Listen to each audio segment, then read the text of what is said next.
إن الله وملائكته يصلون على النبي يا أيها الذين آمنوا صلوا عليه وسلموا تسليما.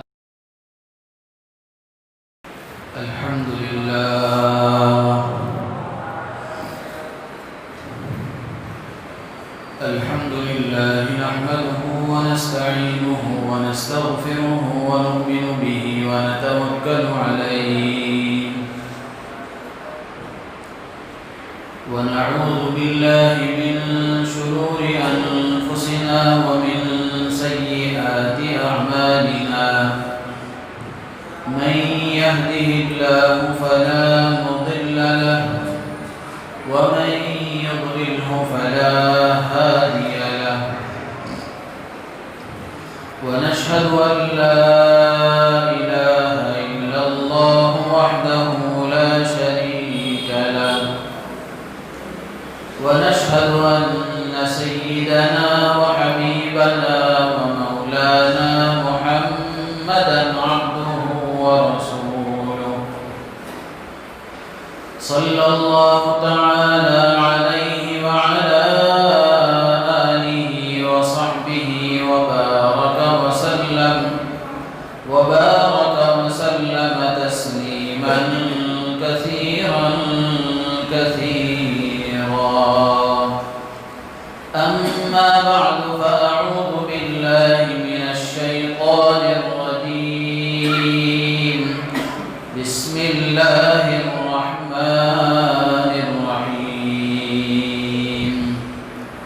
إن عدة الشهور عند الله 12 شهرا في كتاب الله يوم خلق السماوات والأرض منها 4 حرم ذلك الدين القيم فلا تظلموا فيهن أنفسكم صدق الله مولانا العظيم. وقال رسول الله صلى الله عليه وسلم صيام يوم عاشوراء أحتسب على الله أن يكفر السنة التي قبله.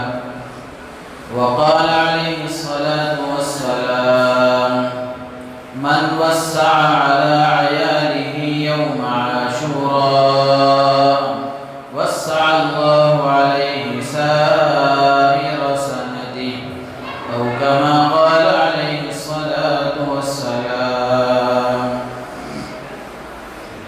اللهم صل على سيدنا ومولانا محمد وعلى آل سيدنا ومولانا محمد وبارك وسلم.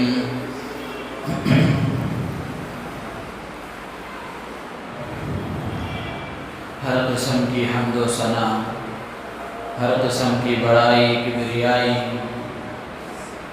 بادشاہی شہنشاہی، تنہائی یکتائی اس اللہ وحدہ لا شریک لہ کے لیے سزاوار ہے جس نے ہم تمام کو اپنے کرم سے اپنے گھر میں جمع ہو کر دین کی بات کہنے اور سننے کی توفیق عطا فرمائی. کروڑوں درود و سلام نازل ہوں سرکار دو عالم فخر بنی آدم تاجدار مدینہ احمد مجتبی محمد مصطفیٰ صلی اللہ علیہ وسلم کی ذات عالی پر جن کے صدقے میں اللہ نے کائنات کو وجود بخشا. رحمت اور بخشش کی دعا ہے آپ کی آل پر، آپ کے اصحاب پر، تابعین و تبع تابعین ائمہ مجتہدین پر اور قیامت تک آنے والے آپ کے متبعین پر. محترم بزرگ و عزیز دوستو، اللہ تبارک و تعالی نے سال کو 12 مہینوں میں تقسیم فرمایا ہے. اللہ نے سال کے 12 مہینے مقرر فرمائے ہیں. ان 12 مہینوں میں سے محرم الحرام سب سے پہلا مہینہ ہے، جس کی آج 8 تاریخ ہے۔ اب تو مسلمان اسلامی کیلنڈر اور ہجری تقویم سے بالکل ہی ناواقف ہیں۔ اسلامی کیلنڈر کے مہینوں کے نام مسلمان نہیں جانتے۔ 2 طرح کے کیلنڈر مشہور ہیں جو چل رہے ہیں، ایک ہے ہجری کیلنڈر اور ایک ہے عیسوی کیلنڈر۔ ہجری کیلنڈر کا تعلق چاند کی تاریخ سے ہے، اور اس کو ہجری اس لیے کہا جاتا ہے کہ اس کی نسبت رسول اللہ صلی اللہ علیہ وسلم کی ہجرت کے ساتھ ہے۔ اور عیسوی کیلنڈر، اس کا تعلق سورج کی تاریخ کے ساتھ ہے، اور اس کی نسبت حضرت عیسیٰ علیہ السلام سے ہے۔ عیسائی اس کو اختیار کرتے ہیں۔ دنیا میں چونکہ اس وقت عیسائی انداز کا چال چلن زیادہ ہے، تو اس لیے اگر ضرورت کی بنا پر عیسوی کیلنڈر کو استعمال کیا جائے تو گناہ نہیں ہے، لیکن مسلمان اگر ہجری کیلنڈر اور اس کی تاریخ کو بالکل ہی بھلا دیں، اس کو یاد نہ رکھیں اور اس کو استعمال نہ کریں، تو یہ صحیح بات نہیں ہے، بلکہ مسلمان اس میں گنہگار ہوں گے۔ علماء نے لکھا ہے کہ ہجری کیلنڈر کا استعمال کرنا اور ہجری تاریخ کو یاد رکھنا یہ فرض کفایہ ہے۔ اگر سارے مسلمان اس کو بھلا دیں اور اس کے استعمال کو ترک کر دیں اور چھوڑ دیں، تو پورے کے پورے مسلمان گنہگار ہوں گے۔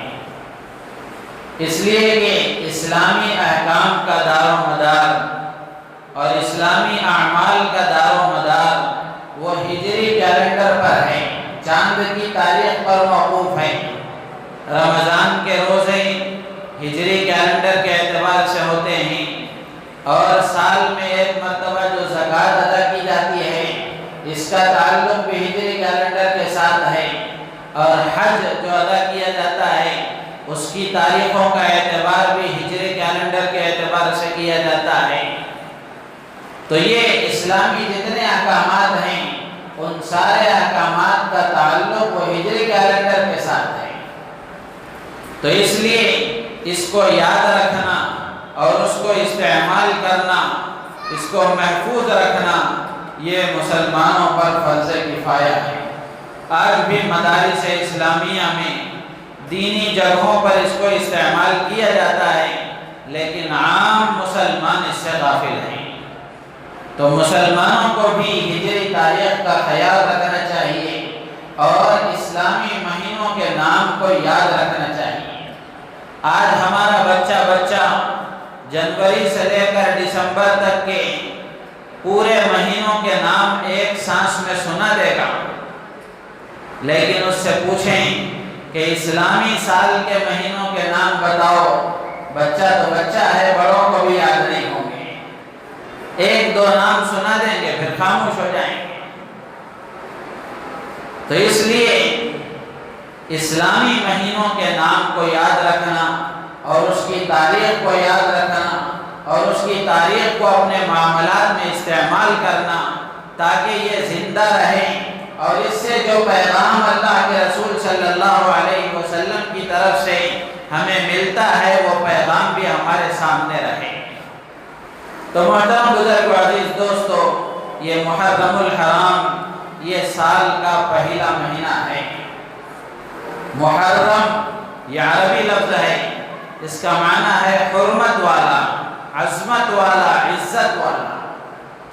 اب یہ محرم کے مہینے کو عظمت کب سے ملی ہے اور یہ مہینہ کب سے قابل احترام ہے، یہ باتیں میں نے گزشتہ جمعہ آپ کے سامنے عرض کی ہیں کہ محرم کا مہینہ جب سے اللہ نے کائنات کا نظام شروع فرمایا ہے، جب سے انسانی تاریخ کی ابتدا ہوئی ہے اسی وقت سے محرم کا مہینہ عظمت والا، عزت والا، حرمت والا، قابل احترام ہے۔ کسی ایک واقعے کے اس مہینے میں پیش آ جانے کی وجہ سے یا واقعہ کربلا کے پیش آنے کی وجہ سے، شہادت حسین رضی اللہ تعالیٰ عنہ کے پیش آنے کی وجہ سے یہ مہینہ حرمت والا نہیں بنا، بلکہ یہ مہینہ حرمت والا کائنات کے نظام کے جب کائنات کا نظام وجود میں آیا ہے اسی وقت سے یہ قابل احترام ہے۔ اس سلسلے کی تفصیلات میں نے عرض کر دی ہیں گزشتہ جمعہ۔ اب محرم کے مہینے میں عاشورے کا دن ہے، 10 محرم کا دن، یہ بھی خاص طور سے قابل احترام ہے، یہ بھی خاص طور سے قابل احترام ہے۔ اور یہاں بھی یہ بات ذہن میں رہنی چاہیے کہ یہ عاشورے کے دن کی حرمت بھی رسول اللہ صلی اللہ علیہ وسلم سے پہلے سے ہے، رسول اللہ کے زمانے سے بھی نہیں بلکہ رسول اللہ صلی اللہ علیہ وسلم سے بھی پہلے سے ہے۔ اس کی دلیل یہ ہے کہ جب اللہ کے رسول صلی اللہ علیہ وسلم ہجرت کر کے مدینہ منورہ تشریف لے گئے تو وہاں آپ نے دیکھا کہ وہاں یہودی آباد تھے، یہودیوں کے قبیلے بنو قریظہ، بنو نذیر وہاں آباد تھے، اور آپ نے دیکھا کہ یہودی 10 محرم کو یعنی عاشورے کے دن روزہ رکھتے ہیں۔ تو آپ نے ان یہودیوں کو بلا کر پوچھا کہ تم یہ عاشورے کے دن روزہ کیوں رکھتے ہو، اس کا کیا پس منظر ہے، اس کی کیا تاریخ ہے، اس کا کیا سبب ہے؟ تو ان یہودیوں نے بتایا بات یہ ہے کہ 10 محرم کا دن وہ ہے جس دن اللہ تبارک و تعالی نے حضرت موسیٰ علیہ السلام کو اور ان کے ماننے والے بنی اسرائیل کو فرعون سے اور اس کے ظلم سے اللہ نے نجات عطا فرمائی، اور حضرت موسیٰ کے دشمن خدا کے باغی فرعون کو اللہ نے دریا میں ڈبو کر ختم کر دیا۔ اور اس کے شکرانے میں حضرت موسیٰ علیہ السلام نے روزہ رکھا تھا، تو ہم بھی چونکہ ہم حضرت موسیٰ کے ماننے والے، ان کی اتباع کرنے والے، ان کو نبی تسلیم کرنے والے، تو ہم نے ان کی اتباع میں 10 محرم کا روزہ ہم نے بھی رکھا ہے، ہم بھی 10 محرم کا روزہ رکھتے ہیں۔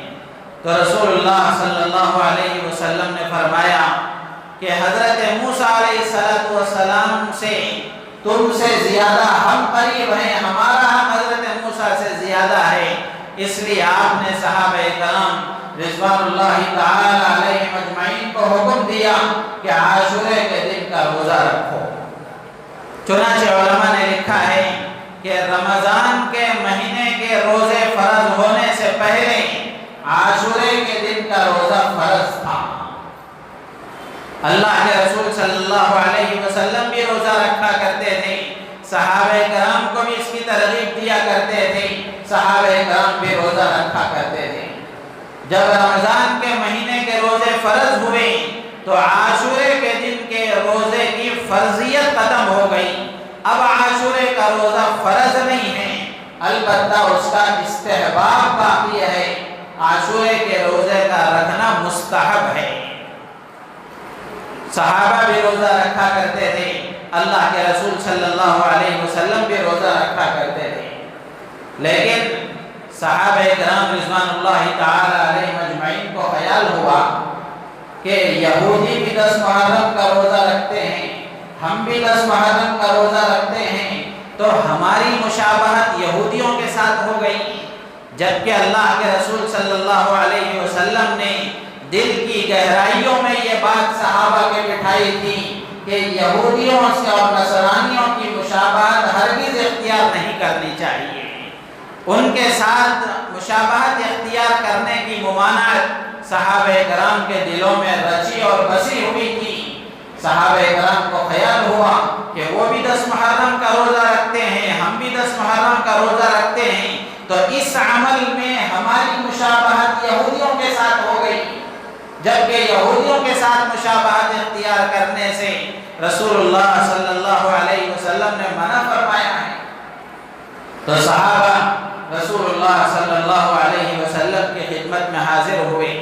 اور حاضر ہو کر عرض کیا ہے اللہ کے نبی 10 محرم کو یہودی بھی روزہ رکھتے ہیں اور عاشورے کا ہم بھی روزہ رکھتے ہیں، تو اس عمل میں ہماری مشابہت یہودیوں کے ساتھ ہو گئی، جبکہ آپ نے یہودیوں کی مشابہت اختیار کرنے سے منع فرمایا ہے۔ تو اللہ کے رسول صلی اللہ علیہ وسلم نے فرمایا کہ انشاءاللہ اگر آئندہ سال اللہ نے زندگی عطا فرمائی اور آئندہ سال محرم تک میں زندہ رہا تو انشاءاللہ 10ویں محرم کے ساتھ 9ویں محرم کے روزے کو بھی ہم رکھیں گے۔ تو اللہ کے رسول صلی اللہ علیہ وسلم نے اس کی تمنا ظاہر فرمائی۔ حضرت عبداللہ ابن عباس رضی اللہ تعالیٰ عنہما فرماتے ہیں کہ جب اگلے سال کا محرم آیا اللہ کے رسول صلی اللہ علیہ وسلم دنیا سے وصال فرما گئے تھے، آپ کا انتقال ہو گیا، آپ دنیا سے رخصت ہو چکے تھے۔ تو اسی لیے علماء نے لکھا ہے چونکہ اللہ کے رسول صلی اللہ علیہ وسلم نے یہ تمنا ظاہر فرمائی تھی تو اس لیے اب حکم یہ ہے کہ 10ویں محرم کے روزے کے ساتھ 9ویں محرم کا روزہ بھی ملا کر 2 روزے رکھے جائیں۔ اگر کسی وجہ سے 9 محرم کا روزہ نہیں رکھ سکے تو 10ویں محرم کے ساتھ 11 محرم کا روزہ بھی ملا کر رکھ لیا جائے۔ آج 8 محرم ہے، کل ہفتہ ہے 9ویں محرم، اتوار کے دن 10ویں محرم ہے، تو یہ ہفتہ اتوار کے روزے کا اہتمام کیا جائے۔ اگر کسی وجہ سے ہفتے کا روزہ نہیں رکھ سکے تو اتوار کے ساتھ پیر کا روزہ ملا کر رکھ لیا جائے۔ یہاں رک کر ایک بات سمجھنے کی یہ ہے کہ صحابہ کرام رضوان اللہ تعالی علیہم اجمعین اور اللہ کے رسول صلی اللہ علیہ وسلم عبادت میں بھی یہودیوں کی مشابہت کو برداشت نہیں کرتے تھے۔ حالانکہ روزہ رکھنا ایک عبادت ہے، وہ بھی رکھیں ہم بھی رکھیں، اس میں کیا غلطی ہے، لیکن صحابہ کو یہ بھی برداشت نہیں ہوا کہ عبادت میں بھی ہم ان کی مشابہت کیسے اختیار کر سکتے ہیں۔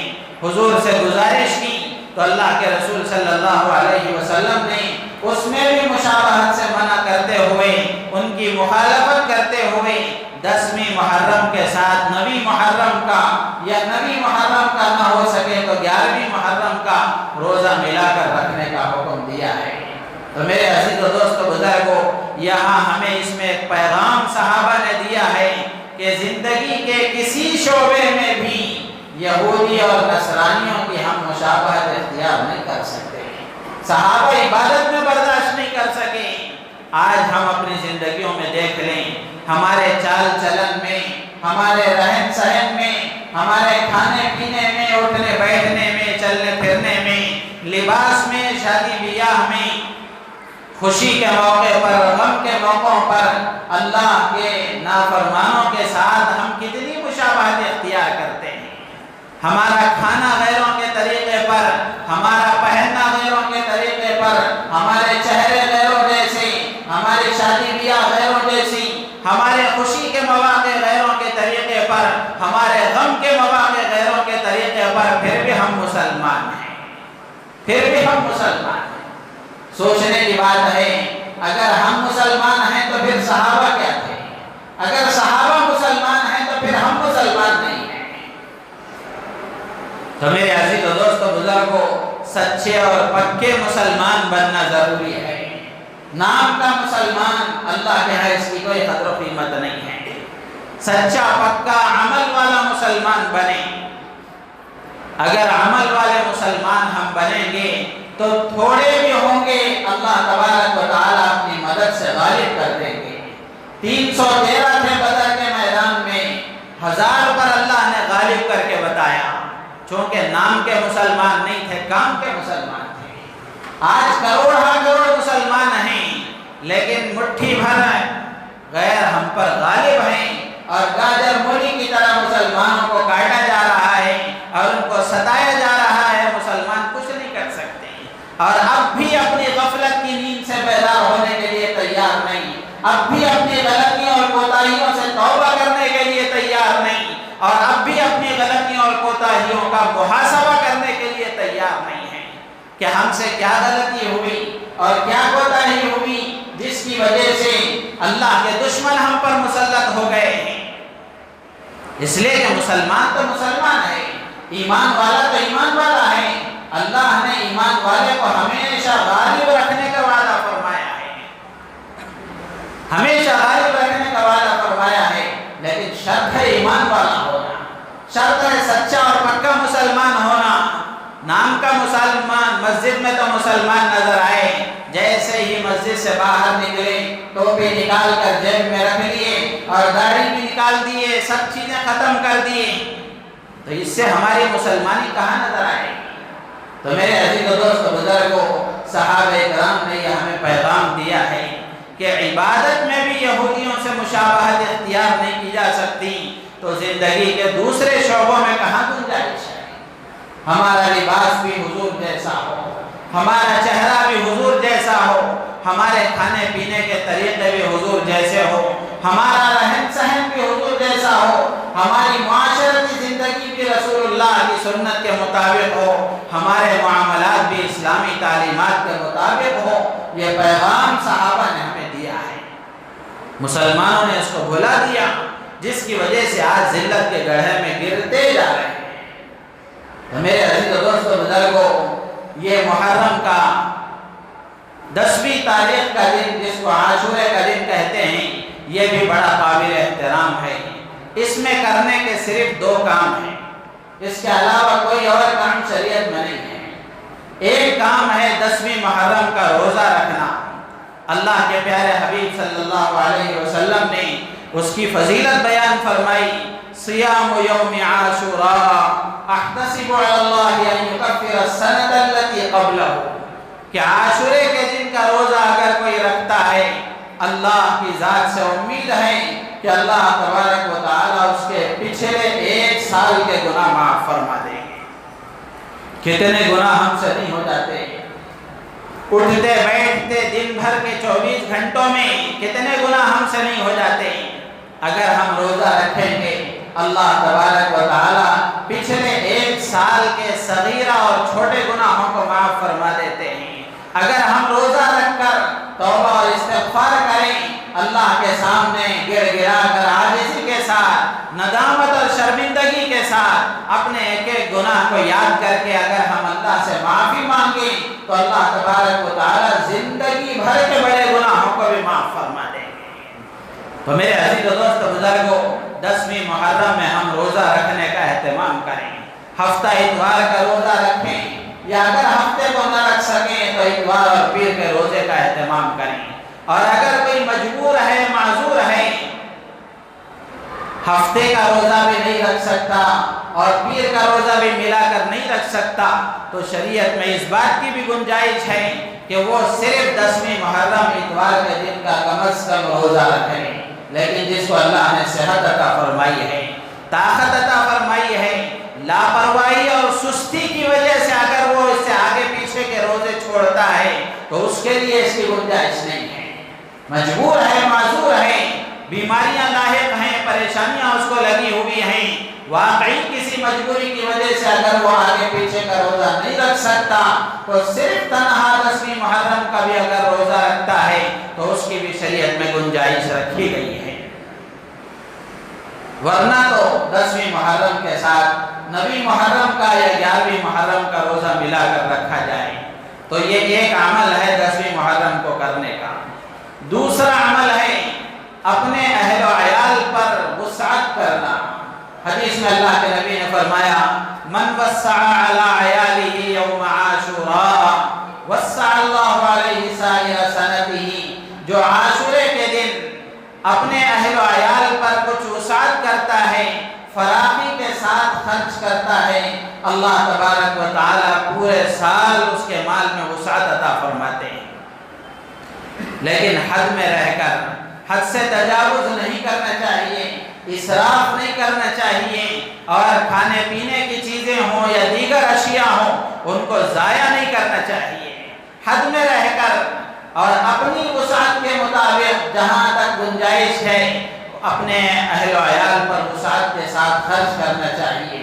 لیکن وسعت کرنے کے بہانے قرضے لے کر اور زیادہ سے زیادہ پیسوں کو خرچ کرنا اور حد سے تجاوز کرنا، اسراف کرنا، شریعت میں اس کی گنجائش نہیں ہے۔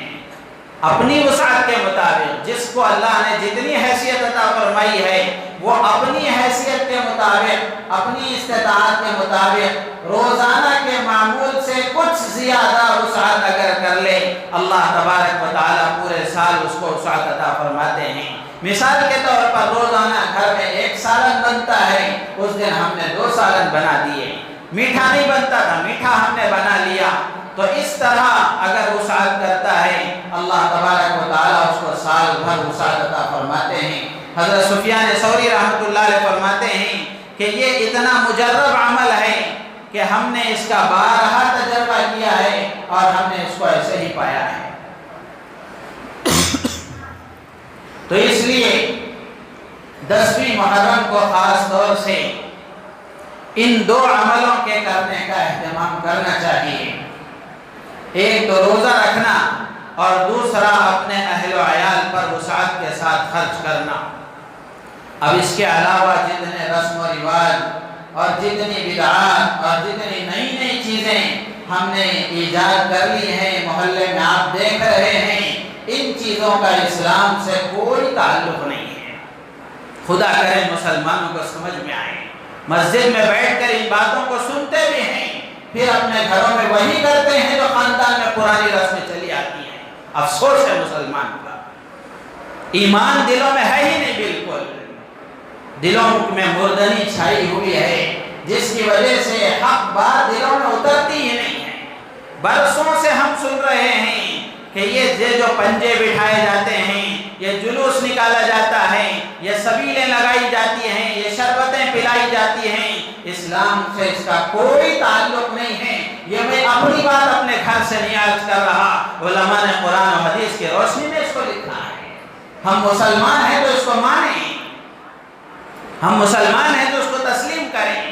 کیا بات ہے کہ کان سے اس کو سنیں، اللہ کے گھر میں بیٹھ کر قرآن و حدیث کی روشنی میں بات بتائی جائے تو اس کو سنیں، پھر گھر جا کر وہی کام کریں۔ میرے عزیز و دوست بزرگوں، مسلمان کی یہ شان نہیں ہے۔ صحابہ کرام رضوان اللہ تعالی علیہم اجمعین کیسے مطیع و فرمانبردار تھے، کیسی اطاعت ان کے اندر تھی۔ کوئی بات بتائی جاتی، اللہ کے رسول کوئی بات بتاتے تو ساری چیزوں کو ایک طرف کر کے صحابہ اس کو تسلیم کر لیا کرتے تھے۔ شراب خاندانوں سے ان کے نسلوں میں چلی آتی تھی، ان کی گھٹی میں پڑی ہوئی تھی، شراب کے بغیر ان کا تصور نہیں ہو سکتا تھا۔ لیکن جب اللہ کی طرف سے شراب حرام ہوئی تو مکے کی گلیوں میں شراب بہا دی گئی، سالوں سالوں سے رکھی ہوئی شراب بہا دی گئی۔ تو میرے عزیز و دوست بزرگوں، یہ اطاعت والا مادہ یہ مسلمان کی شان ہے۔ کوئی بات بتائی جائے قرآن و حدیث کی روشنی میں، یہ غلط ہے تو اس کو تسلیم کرنا مسلمان کا شیوا ہے۔ یہ نہیں ہے کہ میرے گھر کا یہ پرانا رواج ہے، یہ ہمارے باپ دادا کا رواج ہے، یہ ہمارے بڑوں کا رواج ہے، یہ بڑوں کے رواجوں سے کچھ نہیں ہوتا۔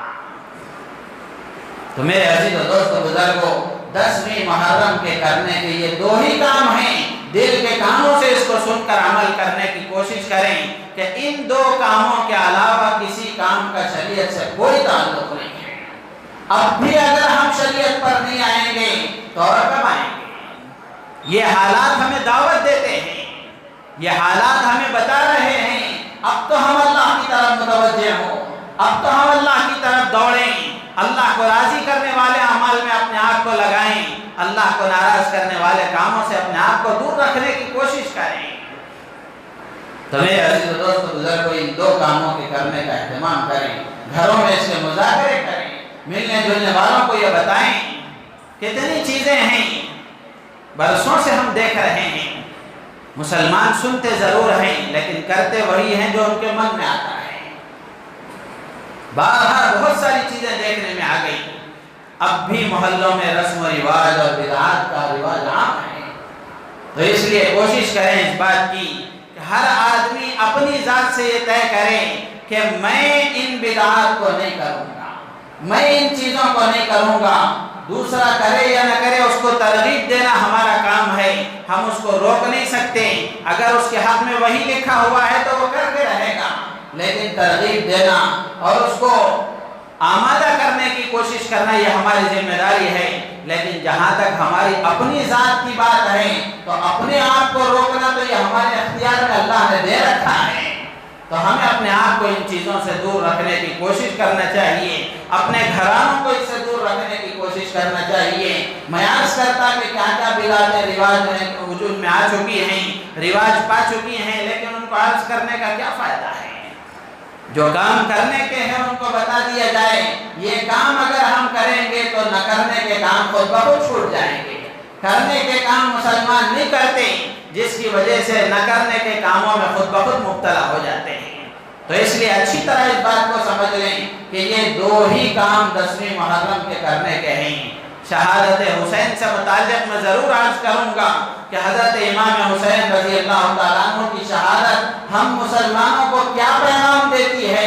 کیا سبیلیں لگانے کا پیغام دیتی ہے، یا پنجے بٹھا کر بتوں کی عبادت کرنے کا پیغام دیتی ہے، یا کھچڑے بنا کر اپنے آپ کو مسلمان سمجھانے کا پیغام دیتی ہے؟ اس کو میں تفصیل سے کسی جمعہ عرض کروں گا کہ حضرت امام حسین رضی اللہ تعالیٰ عنہ نے کربلا کے میدان میں اپنے حلق کو سوکھا رکھ کر پیاسا رہ کر نماز کا پیغام دیا ہے، نماز کا پیغام دیا ہے۔ میرے عزیز و دوست بزرگوں، یہ پیغام کسی کو نظر نہیں آتا۔ ہونا تو یہ چاہیے تھا، حضرت امام حسین کربلا کے میدان میں پیاسے تھے تو ہم پیاسے رہیں، اس کے بجائے سبیلیں لگا کر پانی ضائع کرنا یہ کہاں کی عقل مندی ہے؟ تو اس لیے میرے عزیز و دوست بزرگوں، اس کی کوشش کریں جہاں تک ہماری سمجھ میں آئے اور جہاں تک ہمیں سمجھایا جائے، قرآن و حدیث کی روشنی میں جو بتایا جائے اس کو اپنے دلوں میں اتارنے کی کوشش کریں، اپنے بڑوں کے رسم و رواج کو ختم کرنے کی کوشش کریں، جو بدعتیں خاندانوں سے وجود میں آئی ہوئی ہیں ان بدعتوں سے اپنے آپ کو دور رکھنے کی کوشش کریں۔ اور اسی طرح ایک اہم بات یہ ہے، سال پورا مکمل ہو گیا، اب نیا سال شروع ہوا ہے، تو ہمیں اپنے پچھلے سال کا محاسبہ بھی کرنا ہے، جائزہ لینا ہے کہ گزشتہ ہمارا سال گزرا ہے تو سال بھر کی نمازیں میں نے ادا کی ہیں کہ نہیں کی ہیں، یا کچھ قضا نمازیں میرے ذمے میں ہیں، رمضان گزرا ہے روزے میں نے رکھے ہیں کہ نہیں رکھے ہیں، زکوٰۃ اگر فرض تھی تو زکوٰۃ میں نے ادا کی ہے کہ نہیں ادا کی ہے، اور حج اگر فرض تھا تو حج ادا کیا ہے کہ نہیں ادا کیا ہے، اگر ان حالات میں حج کے لیے نہیں جا سکے تو اس کے کیا مسائل ہوئے، علماء سے اس کو معلوم کرنا چاہیے۔ تو میرے عزیز و دوست بزرگوں، ہر چیز کا جائزہ لینا چاہیے۔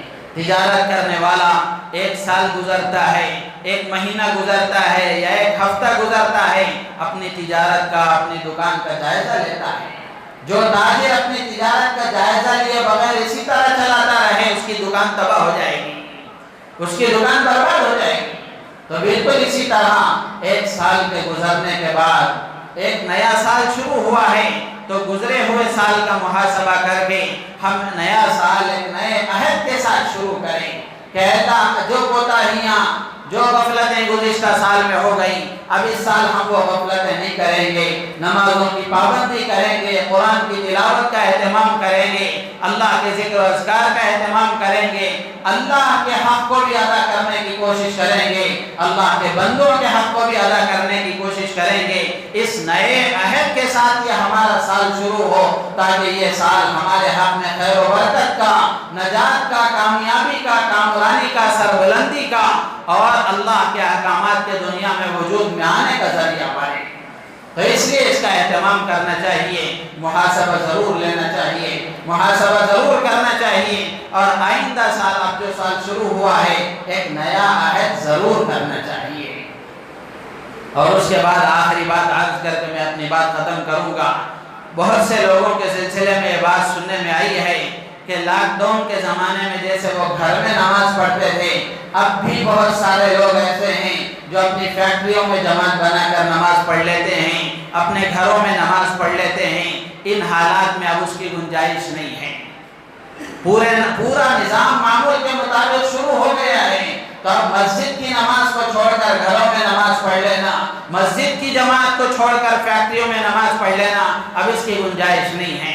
اور یہ گھروں میں نماز پڑھ لینا اور فیکٹریوں میں نماز پڑھ لینا دو وجہ سے ہو سکتا ہے۔ ایک، یا تو کرونا کا ڈر ہے کہ مسجد کو جائیں گے نہ جانے کیسے کیسے لوگ آئیں گے، کیا کیا ہوگا۔ تو یہ ڈر اس وقت عقل میں آنے والی اور سمجھ میں آنے والی بات ہو سکتی ہے جب آپ دکان کو بھی نہ جاتے ہو، آپ راستے میں باہر بھی نہ نکلتے ہو، کسی بھیڑ بھاڑ والے علاقے میں بھی نہ جاتے ہو، اور گھر ہی میں محفوظ رہتے ہو، تو اس وقت سمجھ میں آتا ہے۔ دکان کو بھی جا رہے ہیں، ملازمت پر بھی جا رہے ہیں، پورے محلے میں گھوم رہے ہیں، مسجد تو پاک صاف جگہ ہے، یہاں تو کسی وقت بھی اس کا اندیشہ نہیں ہے۔ تو مسجد کی اور جماعت کی نماز کو چھوڑ کر غفلت اور لاپرواہی اور سستی کی وجہ سے گھروں میں نماز پڑھ لینا، اس کی سخت وعید حدیثوں میں آئی ہے۔ اللہ کے نبی نے ایسے لوگوں کے بارے میں فرمایا ہے جو مسجد کی جماعت کو چھوڑ کر غفلت اور سستی اور کاہلی اور شرعی مجبوری نہ ہونے کے باوجود گھروں میں نماز پڑھ لیتے ہیں۔ اللہ کے نبی نے فرمایا میں چاہتا ہوں کہ ایسے لوگوں کے گھروں کو جاؤں اور ان کے گھروں کو جلا دوں۔ اللہ کے نبی نے سختی سے فرمایا ہے۔ تو اس لیے جماعت کی نماز کا اہتمام کرنا چاہیے، مسجد کی نماز کا اہتمام کرنا چاہیے۔ ہاں اگر بیماری ہے، واقعی کوئی مجبوری ہے، تو اس کے لیے گنجائش ہو سکتی ہے۔ تو اللہ تبارک و تعالیٰ سے دعا فرمائیں، اللہ تبارک و تعالیٰ ہم تمام کو ان باتوں پر عمل کی توفیق عطا فرمائیں، ہمیں سچا اور پکا مسلمان بنائیں، حقیقی ایمان والا بن کر دنیا میں زندگی گزارنے کی اور ایمان کے ساتھ دنیا سے رخصت ہونے کی اللہ تعالیٰ ہم سب کو توفیق عطا فرمائے، ہماری نیتوں میں اخلاص پیدا فرمائے۔ آمین۔ وآخر دعوانا الحمدللہ رب العالمین۔